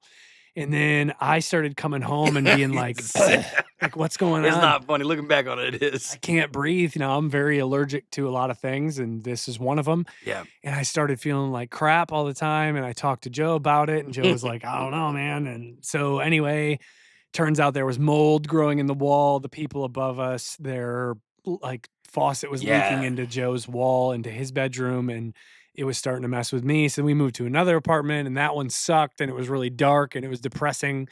And then eventually we all went our separate ways. You did have some good horse games in there, though. Oh, the industrial flooring with an actual like hoop. I'm still the champ. I'm just throwing it out there. It was the ceiling. The ceiling was so high up, you could just. I mean, I would be shooting it from you name it. Yeah. And swish them. But yeah, I don't. I want to go back a little bit, Joe, because you touched on something, and I don't know how deep you want to get into it, and you're welcome to not if you don't want to. Sure. But you kind of glazed over and kind of explaining how you got into property management, and Jen giving you the opportunity she did. You talked about your engagement. Mm-hmm. Now I knew you at the time that you got engaged. Mm-hmm. And to be fair, when I say that I knew you, I didn't know you that well. I would agree with that for sure. I would say that I didn't really get to know you that well until we lived in Canton together. Mm-hmm. Yeah. We worked together. We both had a respect for each other. And I think we had hung out a few times in like work gatherings. Yeah, it was just one of those kind of things. Like when you're in a restaurant, you know who you like. You just meet people. You're like, oh, they're all right. They're all... But you were one of those guys. I was like, I think I like that dude. Yeah, we used to like tag team tables too. Like I would take his tables and he would take my tables, and people would like our banter and stuff. So we got along for sure. Mm-hmm. But we just didn't know each other. Oh, 100%. Yeah. And so in the time of your ex, and I'm not going to use her name because I just think that that's fair. Yeah, for sure. I knew the both of you because we all worked together, Mm-hmm. and I knew that you got engaged because you got engaged, I believe, while you worked there. Mm-hmm. So talk to me a little bit. Like, what was that like? Like, you know, I think I met you and y'all were dating. Yeah, we were dating before you had gotten there. Yeah, so you're dating her. You know, working together, being together, come with their own set of challenges. For sure. Just if you can, or if you want 100%. to, walk me through what definitely that's not. I mean, it was great. I mean, a lot of what we had talked about once we broke up is kind of what sent me in the direction I'm still going in. Yeah. But it was just one of those kind of things where I don't think I didn't have really much drive. Like I didn't. I'm guarantee there's a point in time I was like, man, I could just manage a Texas Roadhouse. I can, live and die in this dang building. Sure. But I think she saw a little bit more, and then the more she pushed me a little bit, I was like, you know what? Yeah, let me try and find something. And then really it was just kind of me trying to do that. And then at a certain point in time, like I know, like I was a little bit older than she was. So I think it was just like an impatient kind of thing, which is fine. Like I knew what I'm not gonna say I was holding her back at any point in time, but when I tell you, like when we broke up, she was like, I don't know. What do you think? I was like, look, like I said earlier, I don't even know really what's going on in my life right now. Like, I'm starting a job. I got no idea what I'm doing. I'm coaching 11 and 12-year-olds with one of my best friends. Like, I don't know. I'm trying to take this as it comes. At that point in time, I think I hadn't even gotten a paycheck yet. So it was kind of a come to Jesus moment with me. Because I know we had gotten an argument, like I think a week or so before. And I remember being like, all right, like this is, I need to try and figure out what I want, but I'm not going to lie. And I'm not going to say this is mean to say, but once I started doing it, I was trying to do it more to prove myself wrong. Sure. Right. Sure. Like, you know what? I know I can do something. I know I can. And it was more like, even if she was like, hey, where'd you go interview? I, kept that communication going. But that day, it was just, it sounds crazy, but it was just so easy. Like what we were talking about was just simply, hey, I appreciate everything. She's like, I don't know. What do you think? And when I say I don't know, it just kind of I think just took it out of the air of like, hey, we could work on this or we could do this.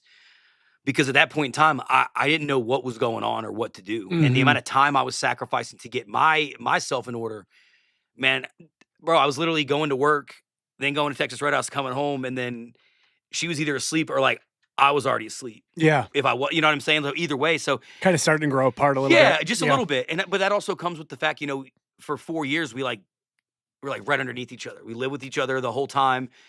There wasn't really much gap room as far as like our own time. Yeah. I mean, she would Netflix and chill with herself, and I'd go play video games upstairs.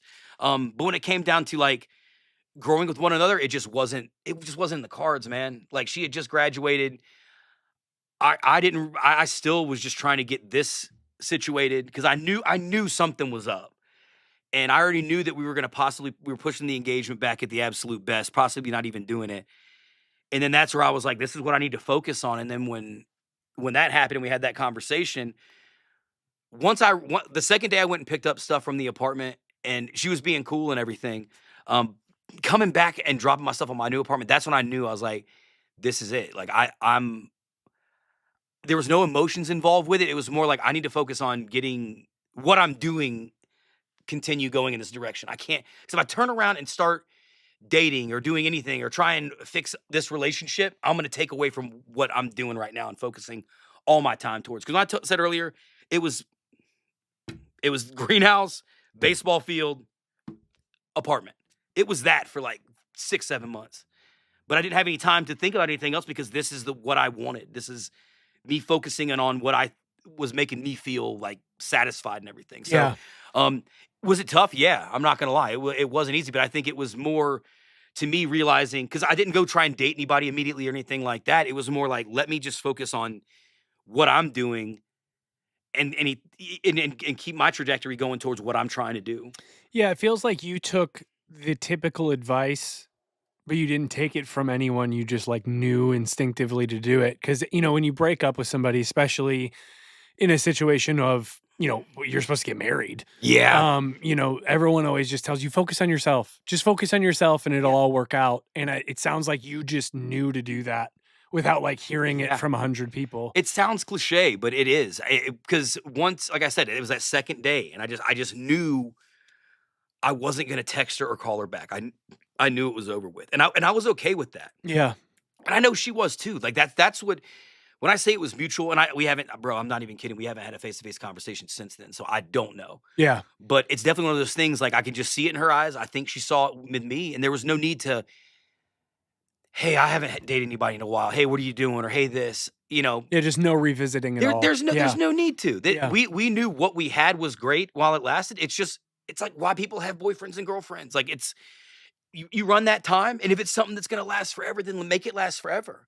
But we had lightning in a bottle for a little bit, and that's fine. But I would not be where I'm at today had we stayed together. Yeah, it's interesting too because I know that sounds kind of crazy, but no, focusing on what I was what I was doing for myself.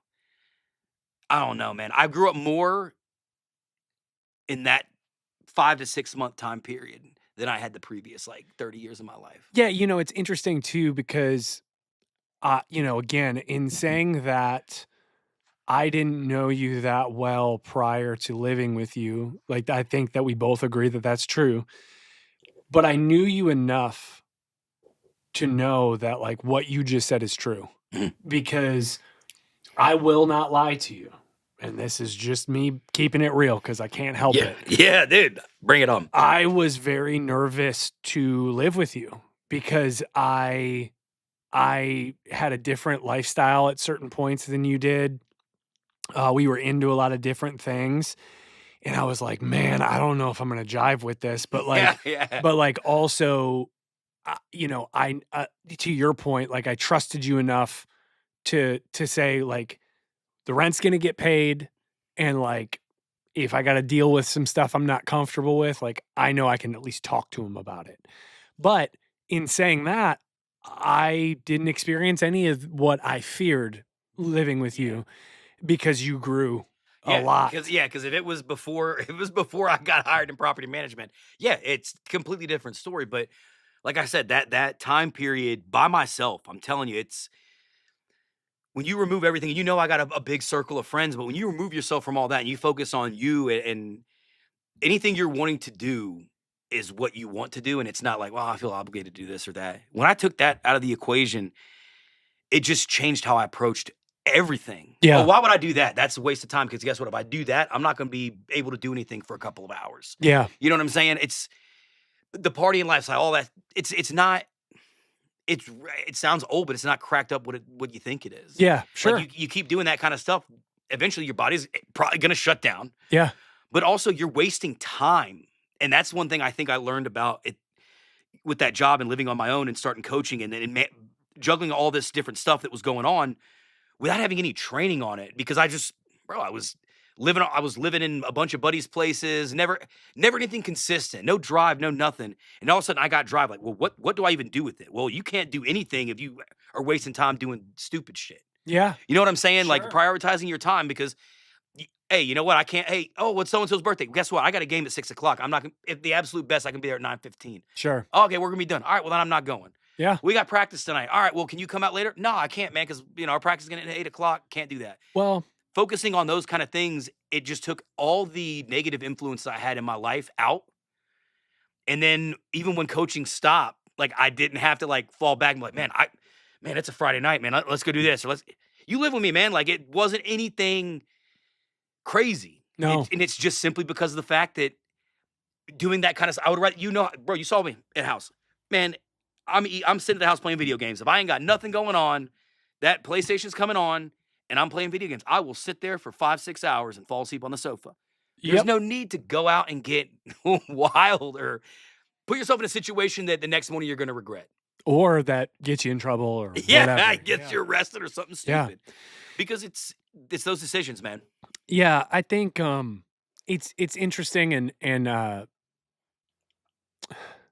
we don't have to dive super deep into your past life because we can. I mean, it's it's the fact that I do what I do for a living and how I got to the point is crazy, but it's part of the reason I'm here. Yeah, I don't again in learning from one of my past conversations I had on here and I'm trying to be a little more choosy about the way I ask questions and stuff because I think in this setting, like you kind of settle in, right? And you start to get comfortable. You forget that it's on film. Yeah. And sometimes you just say whatever you want to say. And because me, like you're comfortable talking to me. Yeah. And again, as one of my gifts goes, everyone's comfortable talking to me. So no, I get you. Yeah, I get it. So like I don't want to ask you anything that's gonna like put you in an uncomfortable place later on. No. I just know that and I want to acknowledge this as well because, you are someone I consider a friend. For sure. You're someone that I've considered a big part of my life for a long time because of the transition that I've taken from my past life to my current life and all that. So I just want to acknowledge the fact of how proud I am of you. Yeah, appreciate it. You did grow so much because your lifestyle prior to our Canton experience. Yeah. Was a lifestyle that can swallow you up. It was not a sustainable lifestyle. Yeah, for sure. And so, and again, if you want to touch on any of that, you're welcome. Yeah, I can 100%. I mean, you got to think. I was until I would probably say I would say right before. I'm trying to think of what year that was. I'd probably say up until probably like 2013, 2014, maybe 2015. Mm-hmm. Like I sold drugs, man. Like it wasn't my main source of income. It was mainly just weed, but and I literally just started doing it because all my friends smoked. Yeah. So yeah. But when you have something like that, and that was like it was at that time it was sustainable income. Sure. But you still, you still keep working, but at the same time, it's like just because the money's coming in, it just decreases productivity. Like then you have to be at home. Like I was saying earlier, you have to, in order to be successful, your time has got to be allocated properly to know where you need to go. And I did it for so long, but I think that's part of the reason. Once I stopped doing it and I started working more at Texas Roadhouse, that's the first time I ever started working for my money. Yeah. You know what I mean? I was just like, no, this isn't going to be sustainable. Sure. For the long term. That was kind of an adult decision back when I was just like early 20s, and I'm Yeah. like, it's just not going to be something that I can maintain because everybody's getting older. People are going to stop smoking. People are going to stop drinking. People are going to stop doing stuff like us. Like we're going to stop making poor decisions when it comes to how we use our time. Sure. And when it came down to that, making that decision helped me so much because again, it made me work for my own money. Yeah. You know what I You mean? realize you had to like, Yeah, and now really I do what I do for a living, and it's crazy because people will come in, and when they start talking about, yeah, I can deposit money here, I was like, no, you can't do that. Well, I can deposit this much cash. No, it needs to be consistent. You need to have pay stubs, these kind of things. Like, you can't do that, man. You know the tricks. Yeah, I can't be like, hey, you can't sell drugs. Yeah. But like, you find something sustainable. Find a legit way to make money because you know what? People are gonna stop calling you all that because that's what I started dealing with. Like, people just stopped calling me. And this is before I was dating my ex. Yeah. So it was one of those kind of things where it's like, well, if people stop calling, why am I going to keep getting stuff? Sure. You know what I'm saying? And it just Yeah. became something I was like, I can't, back to square one. We were talking about predicting human behavior. Yeah. Why am I going to keep doing this when I don't know what I'm going to get out of it? Yeah. And I think too, like, you know, there is a section in time at Texas Roadhouse in particular, and I can only speak on this because I was around and I knew the people. Yeah. It was a very, it's very interesting that group of people was, I don't know the word. Festival junkies. Well, yeah, but like, I mean, but it is what it is, and man. in seeing some of them, being in touch with some of them still and seeing their life evolve, like it's crazy how some of them are like parents and like, yeah, they're just so chill. When I was like, you were literally like wearing 90 strands of beads and like getting it, and on like somebody's shoulders with a flag, like it was.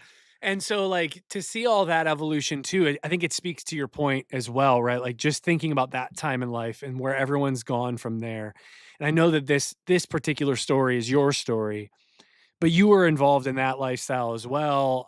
We don't have to get into all of that, but I'm just saying that, like, a lot of what you were doing prior to I'm just going to say the boring guy that you are now is crazy. The difference is it's night and day, dude. Yeah. Like, you are two completely different people.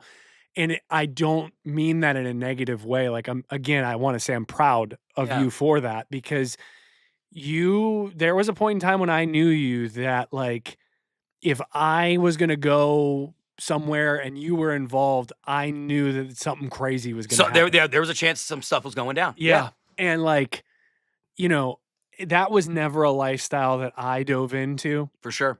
And sometimes I go, man, I missed out. And then sometimes I'm like, no, I didn't, I really didn't, it's just not something that really ever appealed to me. For sure. It just didn't. And I never judge, everybody does their own thing and whatever. But there was a point in time where, even in the Roadhouse days, if it was like, oh, Joe's having a party, I'm like, I guess we can go. Yeah. And I was like, I'm gonna have to buckle my seatbelt up because, like, first of all, buckle your seatbelt and close your eyes. Yeah, because I'm not participating in any of what's gonna be going on. But also, like, I liked everybody, so it's kind of like one of those social things where it's like, I'll just go show face, and I'll probably leave way before everybody, and I'll be fine. But like, you just never knew what was going to happen. But that's one. I'm glad you brought that up, is because at that point in time, I was basically like 5 to 6 years older than people that I was living with. Yeah. You know what I'm saying? And, my ex at the time, they wanted to do these festivals and stuff. And I was like, I used to go to like shows, but all of a sudden it's like, hey, we're going to start camping and we're doing all this stuff. And I'm like, all right. So to me, I think that's kind of what, once I realized that's not something I wanted to do anymore, I think that's what kind of like pushed me. I knew once I started my job, well, I mean, again, this is like 8 years ago, 9 years ago when I started doing property management, but changing out of that lifestyle, even like 2 years before that, it was crazy because I was like, I don't want that to be my identity. Yeah. You know what I mean? Mm-hmm. Like, it's crazy because I can still look at pictures and they're a great time with great people. Sure. But you look back on it, and it's like, I'm glad I had the experience, but like, what are we doing? Yeah. You know what I mean? Yeah. And I'm older than them. You know what I mean? That was the hardest part. Is like, once I turned 30, I'm like, why was I doing that at 26? Yeah. And that sounds young, but it's just like, what am I thinking? Like, but you really don't think about it till later on, man. That's why it's called living. You're just making decisions again, like I said, it's at a whim, but those experiences, I don't get FOMO. Like Sure. someone's like, "Well, this," and I'm like, "Dude, I'm not even. Don't even talk about that." Well, dude, what's But being, crazy? but being able to like, dude, we're not drinking, smoking, nothing, but we can still have a conversation to hang out, bro. Years ago, man, I couldn't not have something. Yeah. Yeah, and now it's like we have sparkling water in our I know cups. I made it to get a refill. I Man. know I'm out too, but I just yeah, I just wanted to acknowledge that, man, because I think it's important to, again, it does you don't have to get like all the way in. Yep. It's just a conversation of like you had the opportunity to go a completely different route Yeah. and you saw, yeah, no, that's not for me. And I think that everybody has those moments. And so I just, it's not your story without telling part of Yeah. it. Um, and I think again, it's just so interesting because I don't know if I'm sure you've thought about it too, but I think about like if you had continued down that path, we probably wouldn't be sitting here. No, absolutely not. Mm-mm. And that's crazy. No way, man. It's weird because I can't No, imagine because it. I'll tell you, I probably wouldn't have been at Texas Roadhouse by the time Yeah. you started working there. I would have been like, well, I'm just gonna keep doing this and making money. Yeah. And not had any type of direction or drive or like, hey, I want to do more. Yeah. Because like right when I met you, that's when I kind of had like slowed down as far as actually selling stuff. Yeah. But still getting involved with it is different. But yeah, at a certain point in time, it's just like you kind of have to. I always say like you have to keep your expectations realistic. Yeah. And I knew at a certain point in time, especially when I realized like, hey, this job that I'm getting into, like I'm good at, Yeah. I wasn't going to sacrifice anything for that. Same thing with coaching. Like I'm not showing up to a game hungover. I'm not nothing, not smelling like nothing, not doing nothing. Like those kids had my time, but like that's part of the reason when I was going through it, it was like keeping your eyes focused on what you're trying to do, not on the now. Yeah. I will say this too, like, I touched on this in the first episode I did with Liam. Mhm. I coached basketball Mhm. for like 5 years, and you and I both are not parents. Yeah. And I think sometimes people think it's kind of weird that like people without parents Yeah. coach kids. Yeah. And like I understand like Yeah. why people feel that way, but the truth is that like for me, at least on my end, and you can speak to yours, Yeah. it's one of the most rewarding things I was ever a part of. And part of the drive for me to do it was because I know I'm never going to have a child of my own. And so I want to leave my own knowledge and stuff with the next generation of people. I want to teach them something. I want to have that moment that I had with several coaches growing up myself, where it's like there are certain coaches that I remember taught me certain things, and not even necessarily just in sports, but just in life in general. Do you think coaches that it sometimes everyone stops at sports, but like sometimes you have like a mentor, like for me, like a Jason, right? Yeah. Like a Yeah. Jason that Yeah. like taught me so much about being professional and just really about life in general. Cause Yeah. I hold Jason in a high regard as like, yes, he's a close friend of mine, but like I almost look up to him as like a father figure, Yeah. So like I've learned so much like from him, and he's not my dad, Yeah. and there's nothing against my dad. It's just the time of the life Yeah. and that person coming in at that time. And so I say all that to say like that was kind of what I craved and of course it was Jason's son that I coached. Mhm. They had a vacancy. I knew the sport. I was like, screw it.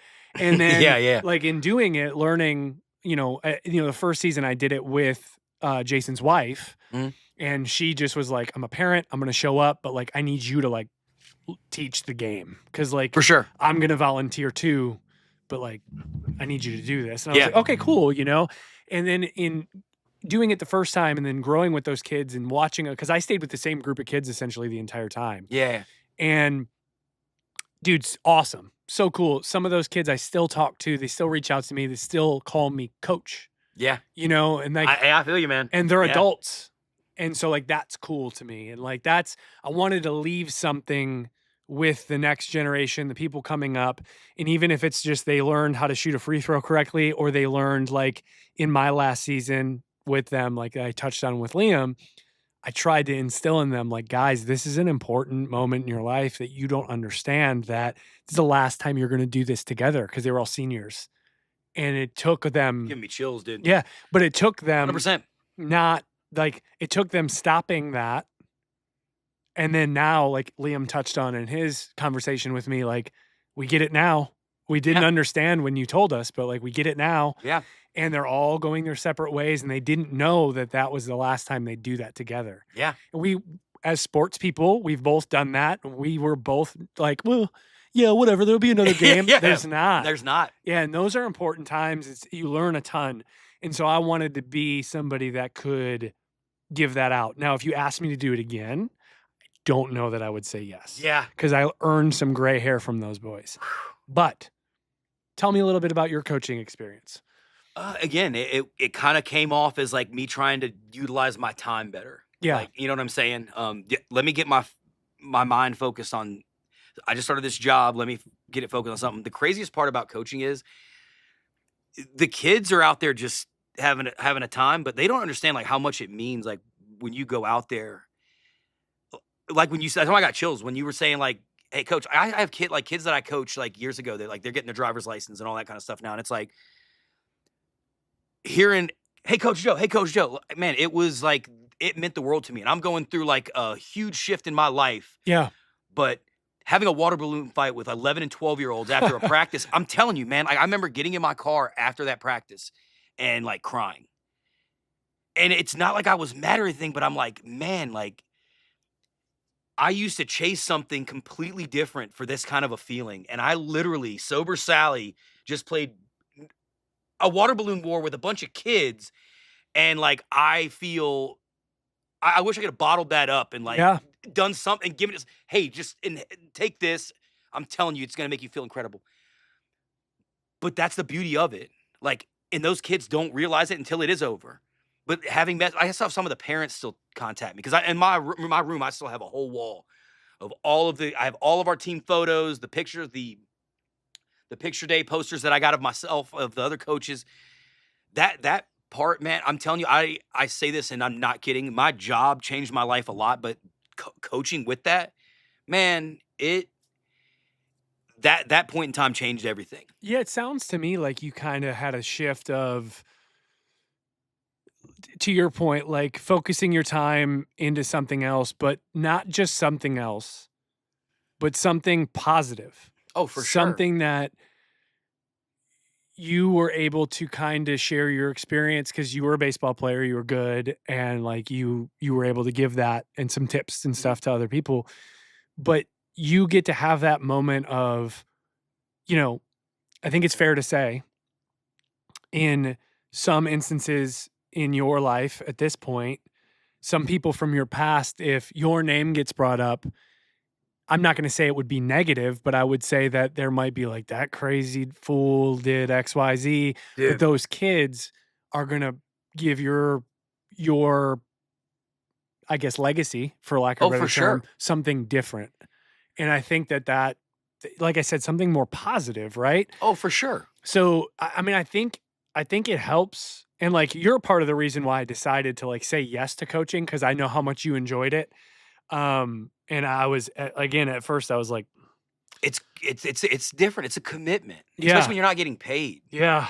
You know, and like you said, like you touched on it, not having a kid out there, but I think once the parents realize, man, you're out here, I'm out here having just as much fun as them. Yeah. I used to goof off. I mean, but it was like, it was something different. Like it was so incredible. Like I really wish that I had done like a documentary or something about it, because yeah, at that point in my life, having that, man, those kids saved me from so much shenanigans. Yeah. You know, changing my life around, getting into this job, and I had coaching. Who's to say I'm not going to just keep doing this job and then start getting crazy again? Yeah.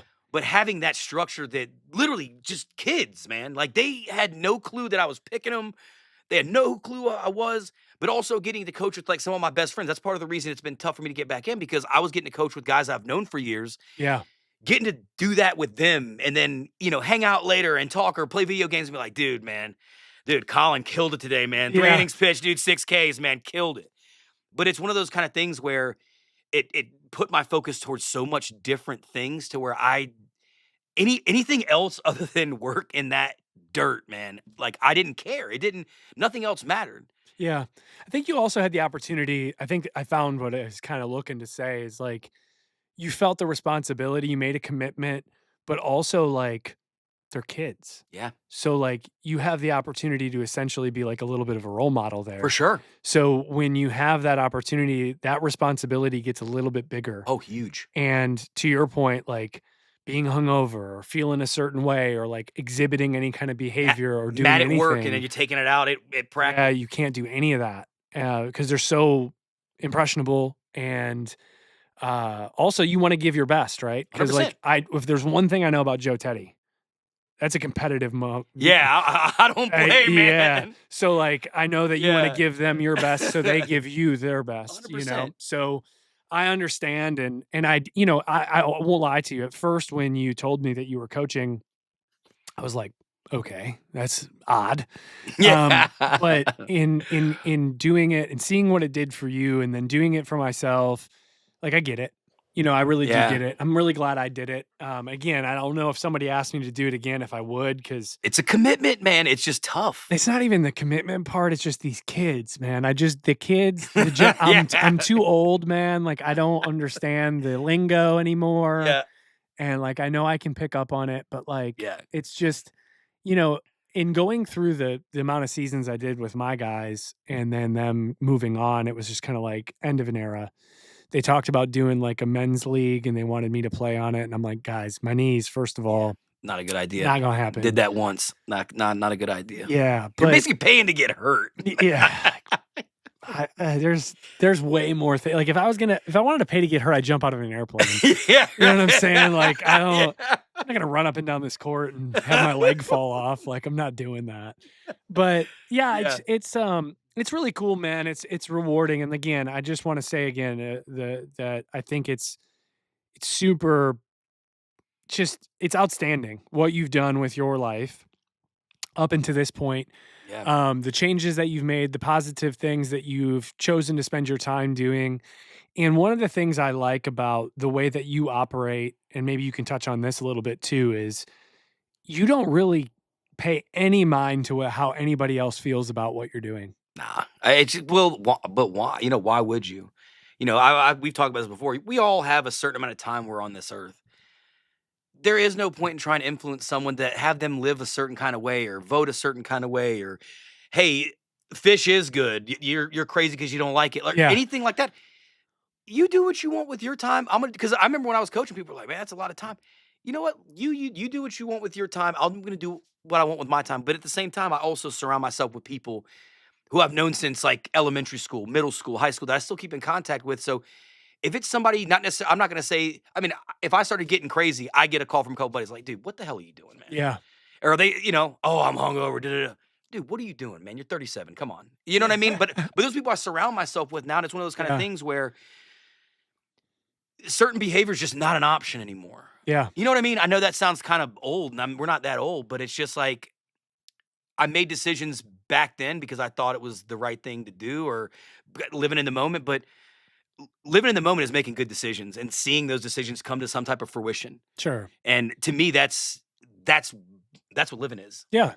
And I think it's crazy too, because like seeing you now again and knowing you from the past, the 1,000 lives theme is very, very alive and well in this conversation because 100%. You are a completely different person. Yeah.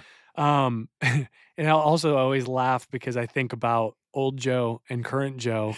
And I think about like how you're very high energy all the time. Yeah. And like if you were running anyway like you used to, I don't know if you could take it. I don't know if I would be around. Yeah. It's just it's a certain point in time. It's and that's part of the thing I look back on. It's sustaining your life. Yeah. You know what I'm saying? Like it's being reasonable with what you're expecting out of your body and all that stuff. Like heck, this morning, it's a little bit better now, but my shoulder I messed up playing baseball years ago.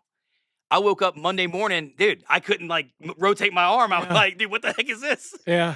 I went to go to bed the next night. It's because I literally been I sleep on my side. So like the last couple nights, I've had to lay on my back, and I'm like, dude, am I really getting this old where I gotta not lay on my side? If I sneeze wrong, I might die. It's like my back's going out. Yeah.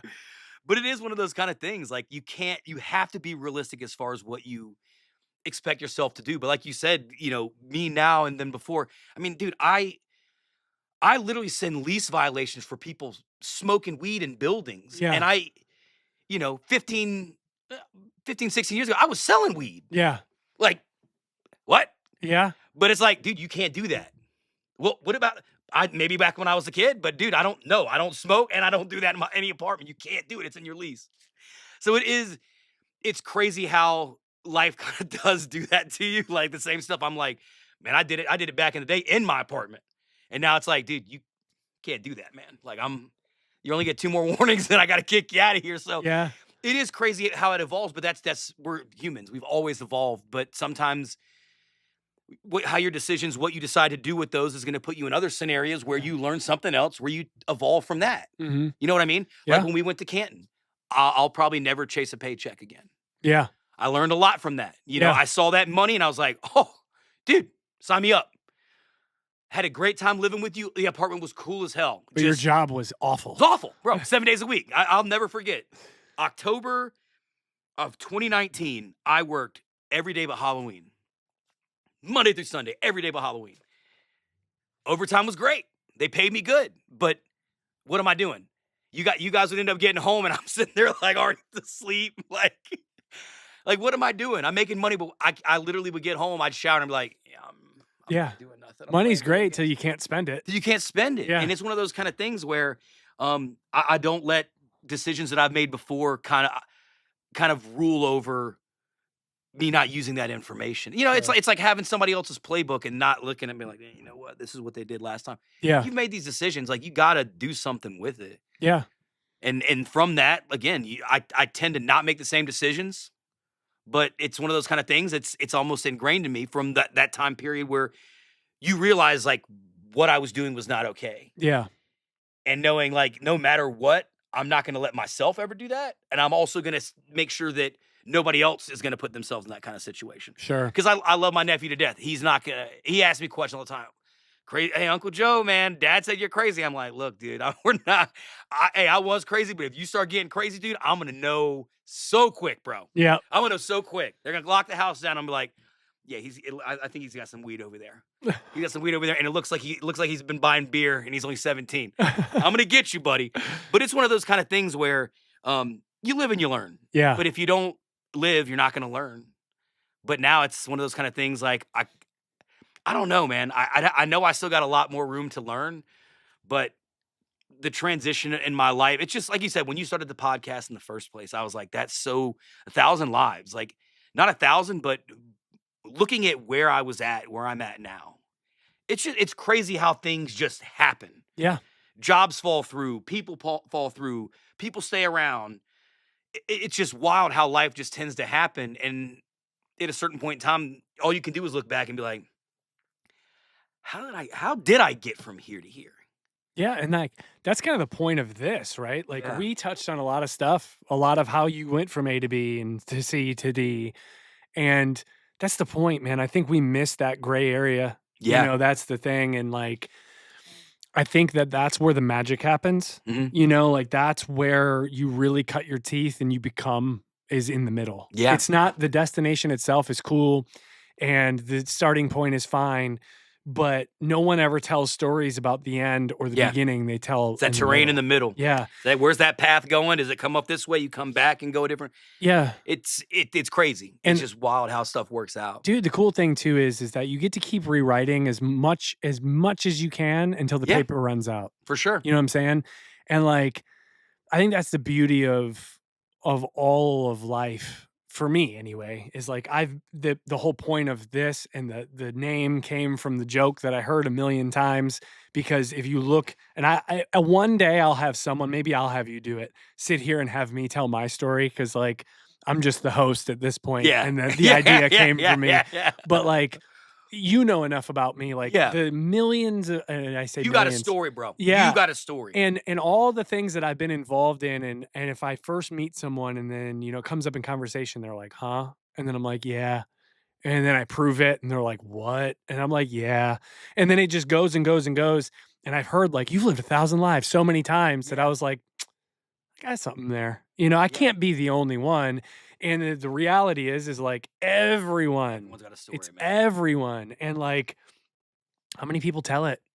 Yeah. How many people have the opportunity to tell it? Not many. And or ever feel empowered enough to sit down and do it? Like that's the thing. You know, Yeah, some for people sure. some people just like I've asked multiple people to do this and they're Yeah. like, "Well, I don't know, dude. I'm not," or you know what I hear all the time? "I'm not that interesting."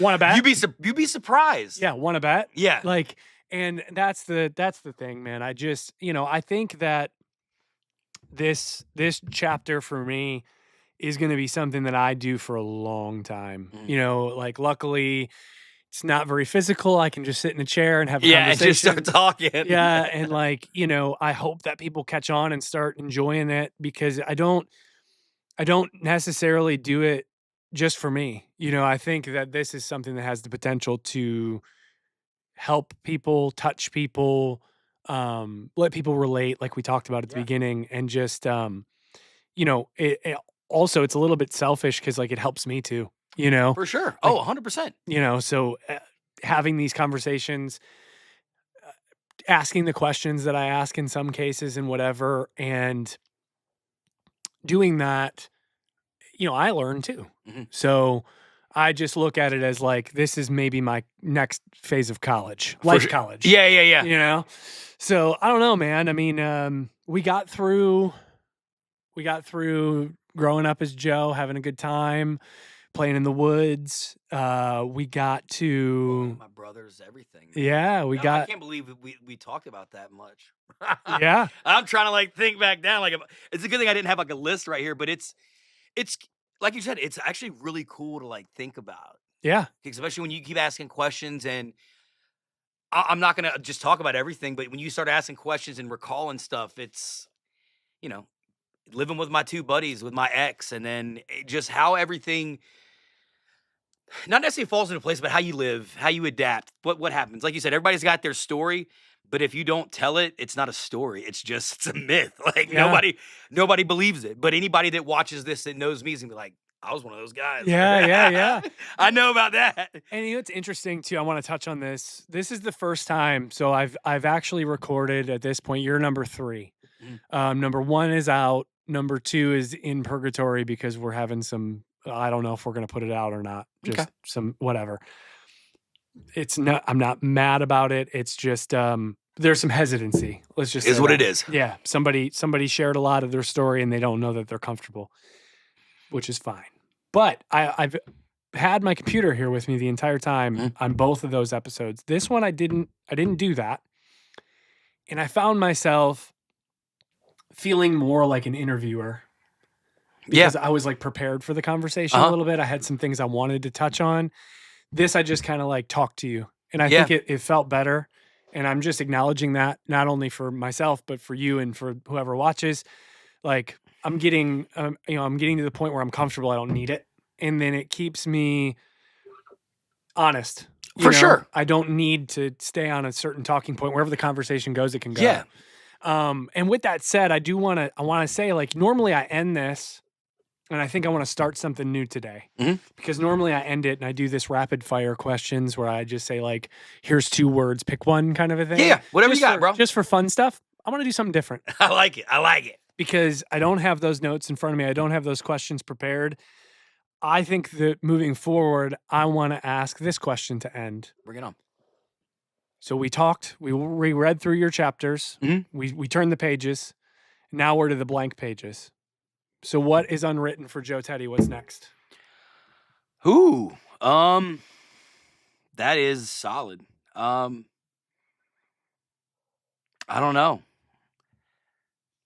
I just okay. Yeah. I work for Greystar. I have a great job in property management. I love my job. I mean, I know that sounds crazy and kind of cliche with Texas Roadhouse, but who knows, man? Who really knows? I know this is something that I'm really good at. I'm appreciated in my field of work. Yep. And I like going to work. I like the people that I do it with. So when it comes down to that, just maintaining what I got. At some point, the property that I work at is going to sell, and it'll be on to the next one. But But when it comes down to like anything like that, I know at some point I won't be at where I'm at. Yeah. They're gonna sell the property at some point, and then Yeah. I'm just gonna kind of take it as I go. But I've learned a lot at this property and other stuff through other properties I've helped out at. So I know it sounds kind of crazy. I say that I'm doing the best I can, but like, I really don't know. I really would like to get back into coaching, but I've told myself I'm gonna wait until my nephew gets to like the Oh, that'd be 11th. cool. He's only got a couple Yeah. more years left because I told him when they start doing live pitching, Yeah. which he is, but it's like that younger group where they're just kind of like they're just tossing Yeah. over. It's not like live baseball yet. Yeah. So that's something I'm really looking forward to. And honestly, man, just kind of living, not existing. That's one thing that I think was my problem before. It was just like day by day. Like I didn't really, Yeah. I don't know, man. Like it's crazy.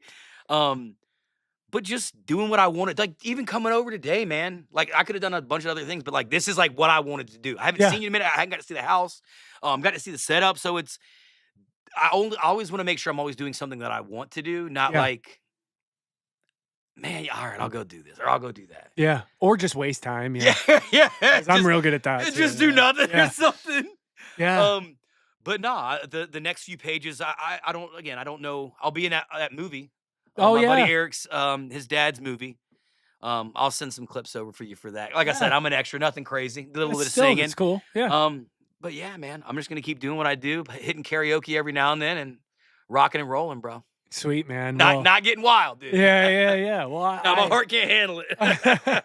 I appreciate you coming and Of doing course, this, man. dude. I Thanks will, for having me. of course, and I will say this too. Like, I like that because I came up with this off the top of my head while we were sitting here having the conversation to end that way.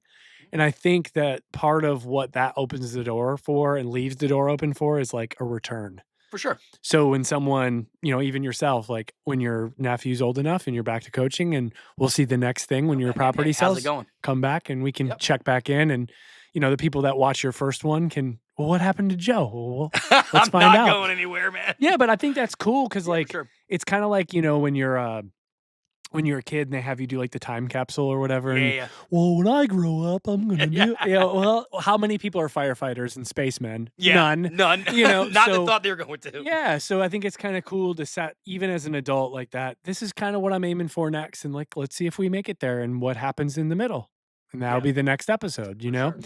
So, Joe, again, I appreciate you very much. Thank you for coming today. Dude, thanks for having me. Let's go eat some dinner, man. Dude, let's rock and roll, play. Appreciate you, man.